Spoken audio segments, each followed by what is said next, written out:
This is Gaurav Sharma. Welcome to Gaurav classes. आज मैं आप सभी के सामने क्लास 10th का topic pair of linear equation in two variables लेकर प्रस्तुत हुआ हूँ। ये बहुत ही इंटरेस्टिंग टॉपिक है। इसके अंदर मिनिमम टू मिनिमम आपको 6 to 7 मार्क्स मिलेंगे ही मिलेंगे। ये टॉपिक अपने आप के अंदर 7 मार्क्स कंटेन करता है। आइए जानते हैं ये टॉपिक क्या है। सबसे पहले बोला पेयर। पेयर मतलब होता है बेटा जोड़ा। जोड़ा मतलब दो कुछ ना कुछ जोड़कर मिलेगा। लीनियर मतलब होता है जिसकी पावर 1 होती है, जिसकी हाईएस्ट पावर 1 होती है वो लीनियर होगा। इक्वेशन है तो इक्वल टू का साइन भी जरूर आएगा। मैंने आपको उस दिन भी बताया था मेरी पुरानी वीडियो में इक्वेशन और स्टेटमेंट में क्या डिफरेंस है। इक्वेशन जिसमें इक्वल टू का साइन आता है वो इक्वेशन कहलाता है, जिसमें इक्वल टू का साइन नहीं आता वो स्टेटमेंट कहलाता है। इन टू वेरिएबल मतलब दो वेरिएबल के साथ मिलकर कोई भी जोड़ा एक लीनियर इक्वेशन बनाएगा। कैसे देखते हैं। दो वेरिएबल लेते हैं हम कोई से भी, ax plus by plus c equals 0।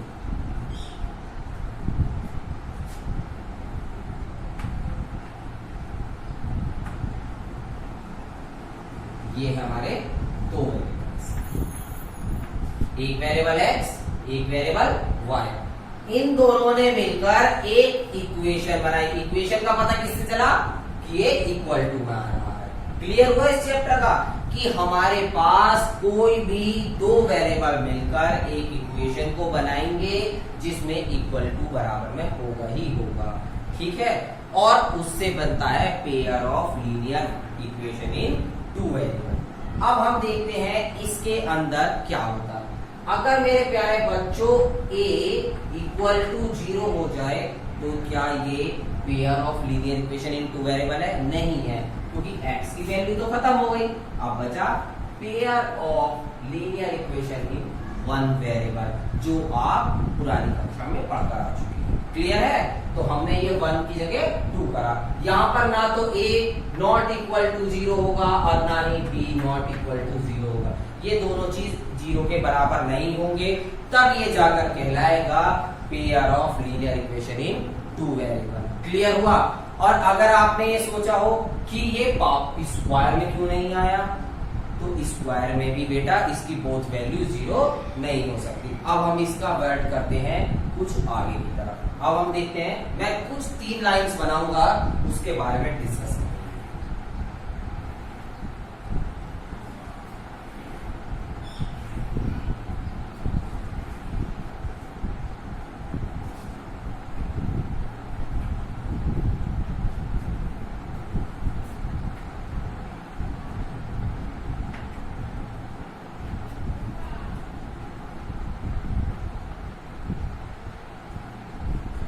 मैंने ये 3 डायग्राम्स बनाए बेटा, फिगर बना दिया आपके लिए 3। अब हम इनके बारे में डिस्कस करते हैं। क्लियर? सबसे पहला वाला क्या कहता है मेरे प्यारे बच्चों, ये बताएं आप। सबसे पहला, ये दोनों लाइन जा रही, मतलब एक दूसरे को नहीं काट रही, तो ये लाइन कहलाएंगी हमारी पैरेलल लाइंस। क्या कहलाएंगी मेरे प्यारे बच्चों? Parallel lines. जो लाइंस कभी भी एक दूसरे को इंटरसेक्ट ना करे, मतलब उसका एक भी इंटरसेक्शन पॉइंट ना मिले, वो लाइन कहलाती है पैरेलल लाइन। एग्जांपल है रेल की पटरी। आपने देखा होगा रेल की पटरी हमेशा सीधी ही चलती है। कभी देखा रेल की दोनों पटरियां ऐसे मिल जाती हो आगे जाकर? नहीं, वो अलग अलग पटरी मिलती है मेरे प्यारे बच्चों। आपने देखा तो है कि एक लाइन पटरी मिल जाती है, लेकिन वो अलग अलग लाइंस की मिलती है। ठीक है, तो जो लाइन कभी भी इंटरसेक्ट ना करे वो पैरेलल होती है। अब हम इसको इंग्लिश में कैसे कहेंगे? Two lines will not intersect to each other.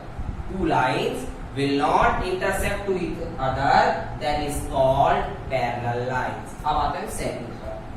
Two lines intersect one point is called intersection point। मतलब जब दो लाइन किसी को काटती हैं तो एक पॉइंट पर काटेंगी, ये नहीं कि 2-3 पॉइंट पर काटती हुई जाएगी लाइंस, नहीं। दो लाइंस किसी पॉइंट पर जब काटती है तो वो पॉइंट कहलाता है इंटरसेक्शन पॉइंट, और वो लाइंस कहलाएंगी intersection lines, intersecting lines. When two lines intersect one point is called intersection lines. अब हम इससे आगे में चलते हैं। अब ये देखिए, ना तो ये काट रही है, ये तो आगे की तरफ ही बढ़ती जा रही है दोनों तरफ, तो और देखो दो लाइंस है, एक लाइन और दूसरी लाइन, और एक बढ़ी हुई है, तो to lines will be coincident, to lines will be coincident. वो काट नहीं रही, वो एक दूसरे के कोइंसिडेंस है। सही है, कोइंसिडेंस होता कैसे है, एक लाइन ऐसी है, एक लाइन इससे बड़ी है, तो वो इसके कोइंसिडेंस होती है बिल्कुल बराबर, लेकिन वो एक बड़ी होती है और एक छोटी होती है। समझ में आया मेरे प्यारे बच्चों? सबसे पहले हमने क्या करा, इस चैप्टर को डिस्क्राइब करा कि इस चैप्टर में है क्या। इसमें हमने एक इक्वेशन लिखी और इस इक्वेशन के बारे में बता दिया कि इसमें दो वेरिएबल होते हैं। हमने 3 लाइंस के बारे में डिस्कस करा। अब हम देखते हैं इनकी वैल्यूज कैसे निकालेंगे। अब हम आते हैं इसकी एक्सरसाइज पर कि ये क्या बोल रहे हैं। आइए देखते हैं। इसका पहला क्वेश्चन है एनसीईआरटी बुक एक्सरसाइज 3.1 का first question. Aftab tales his daughter, Aftab अपनी बेटी को बताता है 7 years ago I was 7 times as old you were then। Aftab क्या बताता है कि 7 years ago मतलब age of Aftab, late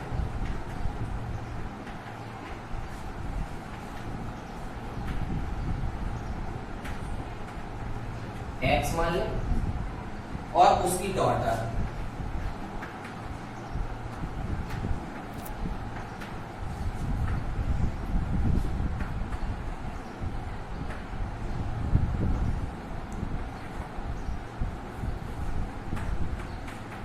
Y मान ली। अब इसने हम क्या बोला, 7 years ago, ठीक है, तो 7 years ago पे आ जाते हैं।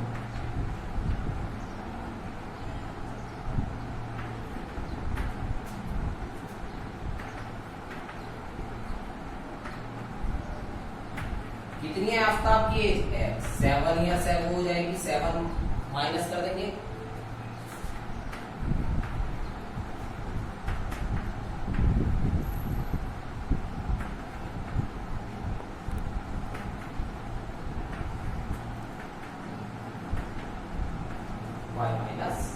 आगे रीड करते हैं। ऑल्सो 3 years from now, ठीक है, तो पहले हम इसका बना लें। इनने बोला है कि ये वाली लाइन इसमें 7 टाइम्स है, मतलब आफ्ताब की एज इसकी 7 टाइम्स है, तो इसमें 7 से मल्टीप्लाई कर।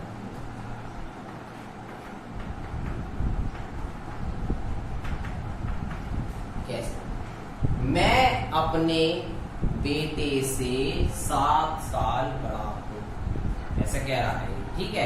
तो क्या हुआ, अगर मैं अपने बेटे की उम्र में 7 से मल्टीप्लाई 7 टाइम्स बढ़ाऊं, सॉरी 7 टाइम्स बढ़ाऊं, तो मैं अपने बेटे की उम्र में 7 टाइम्स की मल्टीप्लाई कर दूं तो मेरे बराबर आ जाएगा।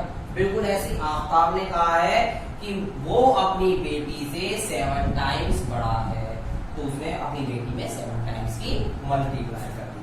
x minus 7 equals 7y minus 49, x minus 7y equals 7 minus 49, तो यहाँ पे क्या बना, x minus 7y equals minus के 35, और ये इसकी होगी पहली इक्वेशन। क्लियर हो गए मेरे प्यारे बच्चों?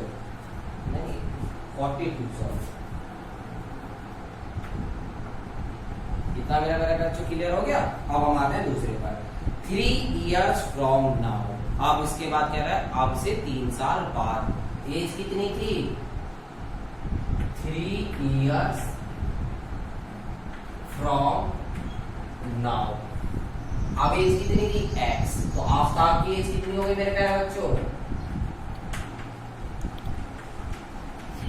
x plus 3 हो गई, और आफ्ताब डॉटर्स की एज कितनी हो गई,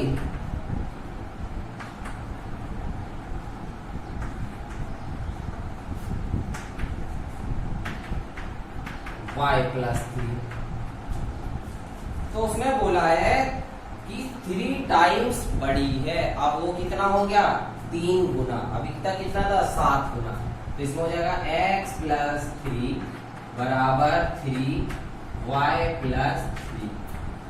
x प्लस 3 बराबर 3y plus 9। x minus 3y बराबर 9 माइनस 3। x माइनस 3y बराबर 6। ये हो गई दूसरी। समझ में आ गया मेरे प्यारे बच्चों? हमने क्या बना ली, दोनों इक्वेशंस बना ली। अब हमें क्या करना है, इसमें क्या दे रखा है, this is represent the algebraically. इस सिचुएशन को हमने एल्जेब्रिकली सॉल्व कर दिया। अब इसे ग्राफिकली और बताएं, और इसको क्या बताया हम, ग्राफिकली और बताएं। तो अब कैसे करेंगे, ग्राफिकली के लिए हमें ग्राफ्स में आएंगे। ग्राफ्स में डिनोट करने के लिए हमें इस लाइन की अलग वैल्यू निकालनी है और इस लाइन की अलग वैल्यू निकालनी है, और देखना है कि ये दोनों का यूज। ये दो इक्वेशन आई। अब हम इन दोनों इक्वेशनों में सॉल्व करके देखेंगे। तो हम पहली इक्वेशन को देखते हैं मेरे प्यारे बच्चों। क्या है, x minus 7y equals minus 42। ठीक है, यहां से ले जाइए, x प्लस 42 ये इधर आ जाएगा, equals 7y, y equals x plus 42 upon 7। एक बहुत छोटा सा कंसेप्ट है मेरे प्यारे बच्चों, ध्यान से समझना। इसके नीचे आया 7, तो आपको 7 के मल्टीपल्स लेने हैं। किसके मल्टीपल्स देखने हैं, 7 के मल्टीपल्स देखने हैं। आपकी वैल्यू बहुत इजीली तरीके से आ जाएगी। कैसे, आइए देखते हैं। मैं यहां पर बना लेता हूं बॉक्स।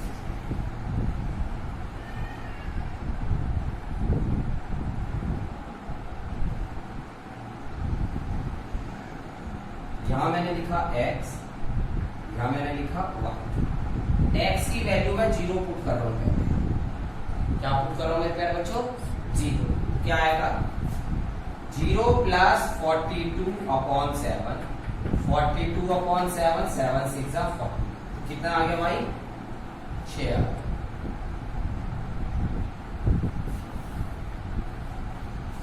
ठीक है, अब हम करेंगे 7 को, क्योंकि मैंने क्या बताए थे, 7 के बेटा मल्टीपल्स। 7 प्लस 42 अपॉन 7, 49 अपॉन 7, 7 7 जा 49। सही हुआ। अब मैं करता हूं इसमें -7 प्लस 42 अपॉन 7। 7 में 42 गए तो 35, 7 5 जा 35। इतना क्लियर हुआ मेरे प्यारे बच्चों, बहुत आराम से क्लियर हुआ। मैंने क्या बताया अभी आपको, जो मेरा नीचे आया डिनोमिनेटर, मैंने उसके मल्टीपल्स लिख दिए। 0 भी है, 7 भी है, -7 भी। अब हम दूसरी इक्वेशन को करेंगे। क्या है, x माइनस 3, इसे यहां करते हैं, x माइनस 3y बराबर 6। तो ये कर लिया है। फिर x माइनस 6 बराबर 3y और y बराबर x माइनस 6 अपॉन 3। अब क्या आया डिनोमिनेटर में मेरे प्यारे बच्चों, 3। तो अब किसके लेने हैं मुझे मल्टीपल, 3 के। फिर दोबारा से बना लीजिए,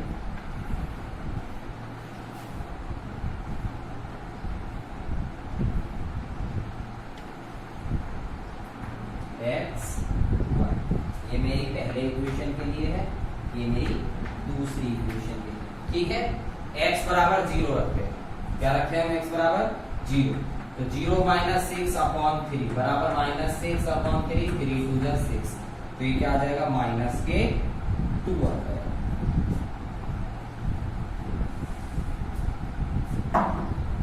अब रखते हैं 3, -6 अपॉन 3, -3, 3 बन जाए, तो 3 रखा था, -1 आ गया। अब रखेंगे हम 6, क्या रखेंगे, 6। 6 माइनस 6 अपॉन 3, 6 में 6 क्या, 0। पहला हमने रखा 6 और हमारा आंसर आ गया 0। सही है। क्लियर हो गया। अब इन दोनों की हम क्या बनाएंगे, ग्राफिकली रिप्रेजेंटेशन का, तो हम इसे ग्राफ के थ्रू सॉल्व करेंगे। सबसे पहले हम बनाते हैं कोऑर्डिनेट। ये मेरा x एक्सिस, ये मेरा y एक्सिस, ये मेरा x डैश एक्सिस, ये मेरा y डैश एक्सिस। 1 2 3 4 5। थोड़ा सा और शिफ्ट करेंगे इसको, ये थोड़ा ज्यादा बड़ा बनना है हमारा।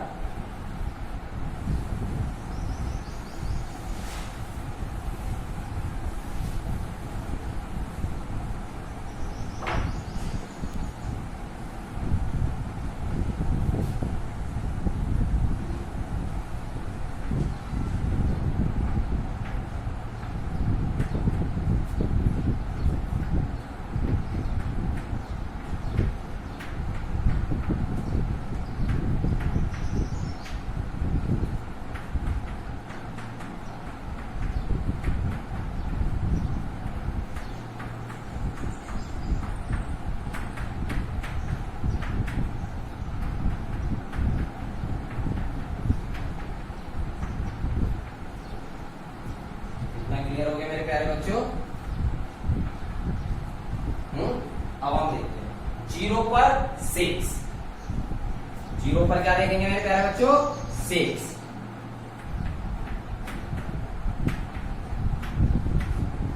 0 इसको बोलते हैं, ये क्या कहलाता है? Origin point. और इस पर 6 देखेंगे, पॉइंट आ गया है ये।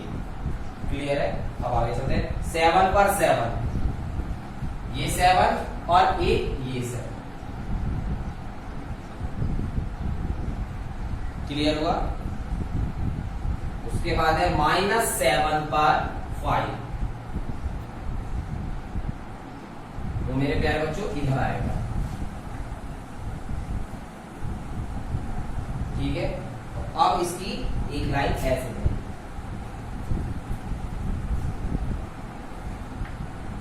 क्लियर हुआ?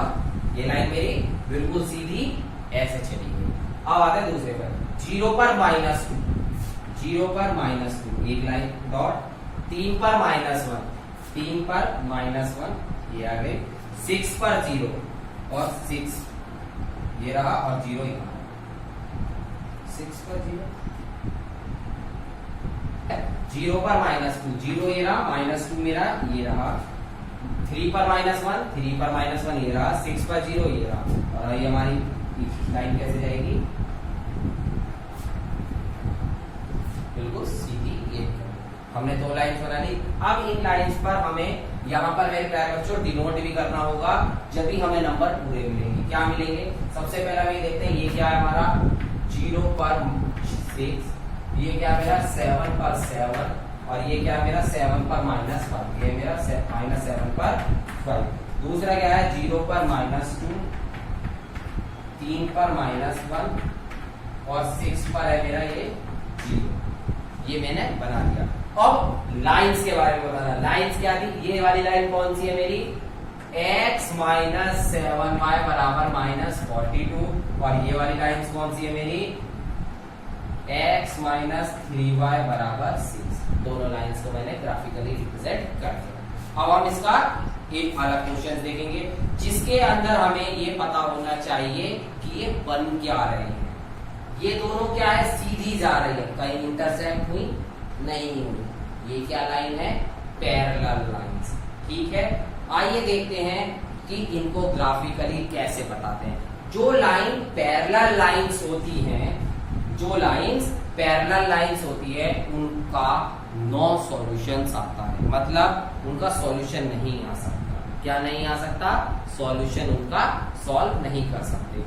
जो लाइन इंटरसेक्टिंग लाइंस होती है उसका एग्जैक्टली 1 सॉल्यूशन होता है। ठीक है, मैं लिख देता हूं, अभी मैं आपको डिस्कस कर रहा हूं, फिर मैं लिख दूंगा। जो लाइन पैरेलल लाइंस होती है उसका कोई सॉल्यूशन नहीं आता। जो लाइन हमारी इंटरसेक्टिंग लाइंस होती है उसका एग्जैक्टली वन सॉल्यूशन होता है, और जो लाइन हमारी कोइंसिडेंट लाइन होती है उसकी हमारी इनफाइनाइट सॉल्यूशन आता है। आइए चेक बताया, ठीक है। इसके अंदर क्या क्या बताया मैंने अभी आपको, जो पैरेलल लाइंस होती है उसका कोई भी सॉल्यूशन नहीं होता, जो इंटरसेक्टिंग लाइंस होती है उसका एग्जैक्टली वन सॉल्यूशन होता है, जो कोइंसिडेंट लाइंस होती हैं उसका इनफाइनाइट मैनी सॉल्यूशंस होता है। देखिए सबसे पहले बताया मैंने आपको पैरेलल,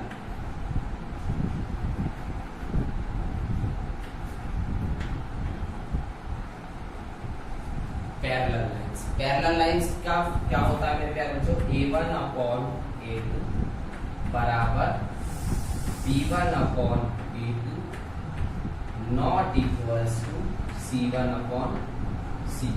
ये इसकी एक कंडीशन होती है, किसकी होती है बेटा, ये पैरेलल लाइंस की होती है, और इसका जो आंसर आएगा वो आएगा नो सॉल्यूशन। क्या आएगा मेरे प्यारे बच्चों, नो सॉल्यूशन, ठीक है। अब अगर हमने इसके बाद बताया इंटरसेक्टिंग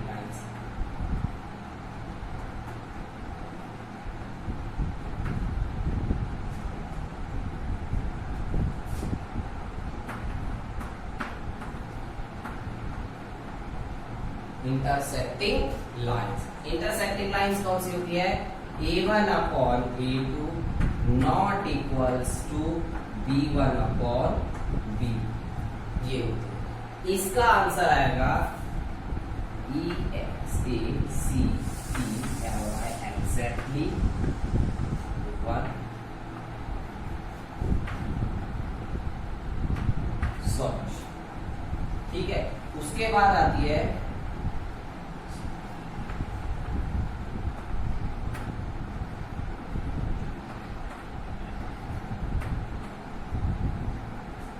कोइंसिडेंट लाइंस, इसका आता है मेरे प्यारे बच्चों A1 अपॉन A2 बराबर B1 अपॉन B2 बराबर C1 अपॉन C। मीन्स इसके तीनों की तीनों इक्वल होती हैं, और इसका आता है इनफाइनाइट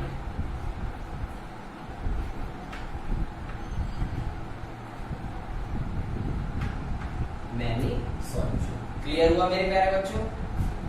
अब ये क्या है, A1 upon A2 A1 B1 C1, ये है मेरे प्यारे बच्चों दो लाइंस के वेरिएबल। जैसे अब ये किसके लिए है ये देख लीजिए, A1 x B1 y plus C1 बराबर 0, A2 x plus B2 y plus C2 बराबर 0।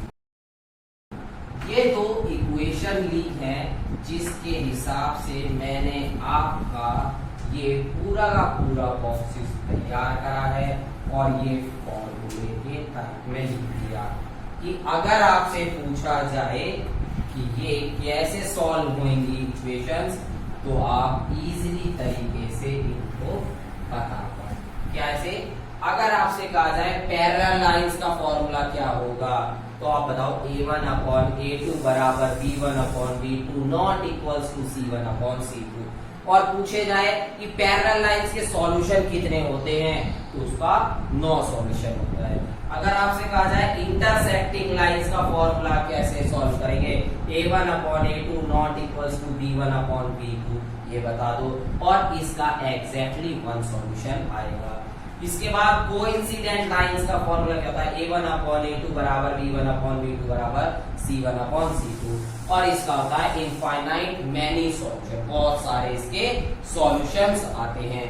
अब इसको अगर हम ग्राफिकली देखें तो इसमें क्या होगा मेरे प्यारे बच्चों, पैरेलल लाइंस, अभी हमने एक एग्जांपल देखा था इसका, जो लाइंस एक दूसरे को इंटरसेक्ट नहीं करती हुई बेचारी, वो इसकी पैरेलल लाइंस का ग्राफ होगा। इंटरसेक्टिंग लाइंस, जब दो लाइन एक दूसरे को ऐसे काटे, कैसे काटे, क्रॉस के टाइप में काटे, तो उसका सॉल्यूशन होगा इंटरसेक्टिंग लाइंस का। कोइंसिडेंट लाइंस का सॉल्यूशन क्या होगा कि वो एक ही लाइन में बढ़ते हुए जा रहे हैं, यही उसके पॉइंट थे, यही उसके पॉइंट है, और आगे की तरफ बढ़ते हुए जा रहे हैं, वो इसका होता है कोइंसिडेंट लाइंस। अगर इस वीडियो में आपको linear variable of two variables, linear equation of two variables में कुछ ना समझ में आया हो तो मेरे प्यारे बच्चों कमेंट बॉक्स में जाकर जरूर मेरे को बताएं। मैं अपने आने वाली वीडियो में आपका नाम और आपने क्या प्रॉब्लम पूछी है वो जरूर बताऊंगा।